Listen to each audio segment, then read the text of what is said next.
Hello friends, welcome back. I am Hardas Vajpayee and this is my channel solution of our problems. आज हम इस video में बात करने जा रहे हैं फार्माकोडायनेमिक्स के बारे में। फार्माकोडायनेमिक्स में बात करने से पहले मैं आपको बता दूं, जिन लोगों को फार्माकोलॉजी के बारे में समझना है वो हमारा पिछला वीडियो जाकर देख सकते हैं। उसमें फार्माकोलॉजी की डेफिनेशन और बेसिक के बारे में बात करी गई है।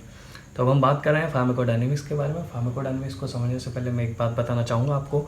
फार्माकोडायनेमिक्स बहुत ही इंपॉर्टेंट है फार्माकोलॉजी को समझने के लिए, क्योंकि फार्माकोडायनेमिक्स में हम सीधे सीधे बात कर रहे होते हैं ड्रग इफेक्ट के बारे में।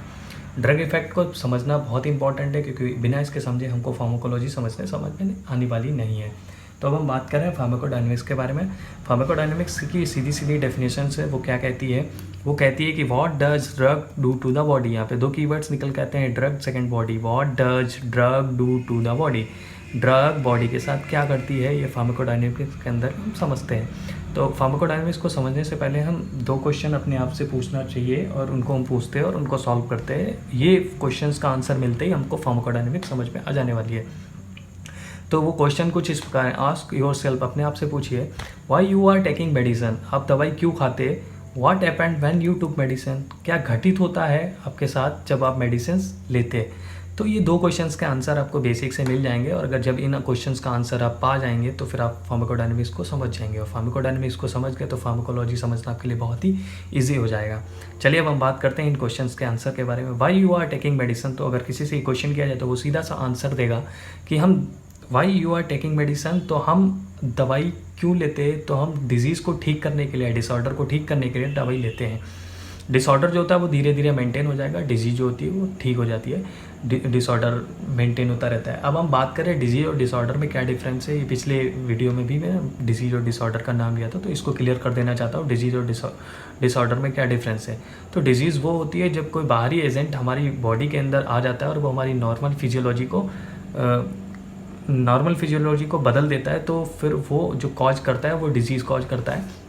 और जब डिसऑर्डर वो होता है जो हमारी बॉडी के अंदर पहले से ही प्रेजेंट होता है, वो कोई ऑर्गन में हो सकता है, किसी भी चीज़ में हो सकता है, तो वो डिसऑर्डर बोला जाता है।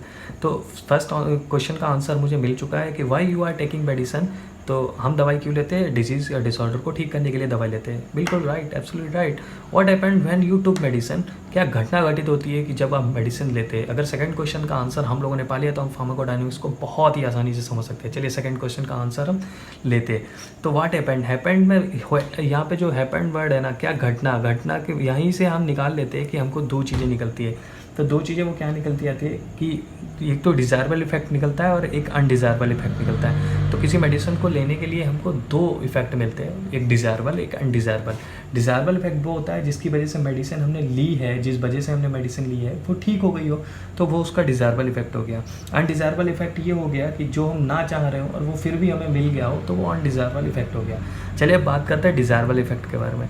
तो डिज़ायरेबल इफेक्ट के बारे में हम जब बात करते हैं तो हम देखते हैं डिज़ायरेबल इफेक्ट के अंदर जो हमने ड्रग्स के 3 काम बताए थे, वही 3 काम हमको ड्रग्स के काम नहीं, वही हमारे लिए डिज़ायरेबल इफेक्ट हैं, वही हम चाह रहे हैं। तो उन डिज़ायरेबल इफेक्ट के बारे में हम बात करते हैं। Number 1, diagnosis.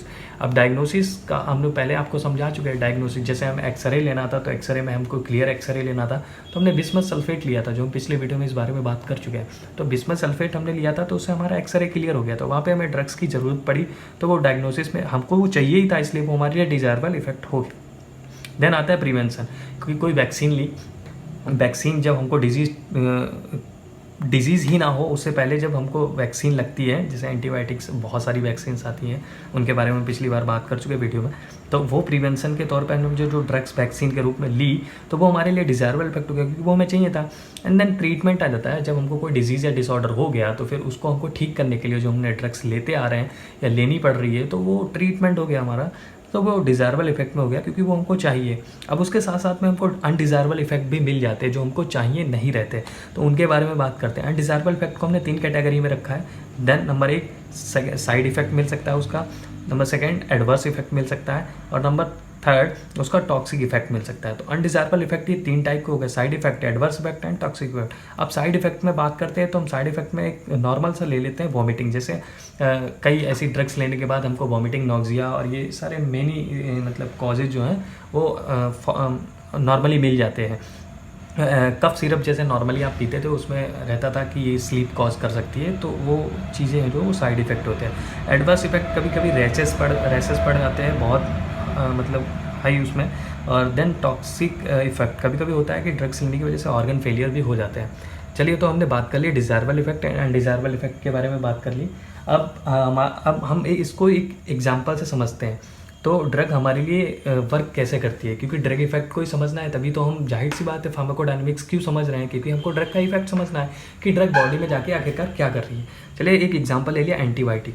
एंटीबायोटिक हम क्यों लेते हैं? एंटीबायोटिक हम इसलिए लेते हैं जिससे कि जो हमारे अंदर इन्फेक्शन हुआ है उसको ठीक किया जा सके। तो समझते हैं, एंटीबायोटिक हमने जब ली बॉडी में तो क्या हुआ? तो हुआ क्या कि जो हमारा बैक्टीरिया था, बैक्टीरिया का जो एंटीबायोटिक हमने लिए, एंटीबायोटिक जाके बॉडी में जो मैकेनिज्म करेगी, तो क्या करेगी एंटीबायोटिक? उस बैक्टीरिया की सेल वॉल को रप्चर कर देगी।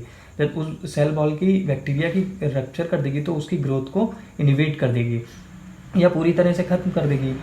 और देन उसकी जो सेल मेम्ब्रेन होगी उसकी परमेबिलिटी कम हो जाएगी और उसका जो अंदर का फ्लूइड है वो लीक कर जाएगा, जिसकी वजह से वो बैक्टीरिया है वो ग्रोथ नहीं कर पाएगा और वो डिस्ट्रॉय हो जाएगा। अब सेल के एक्शन को भी कम कर देगा।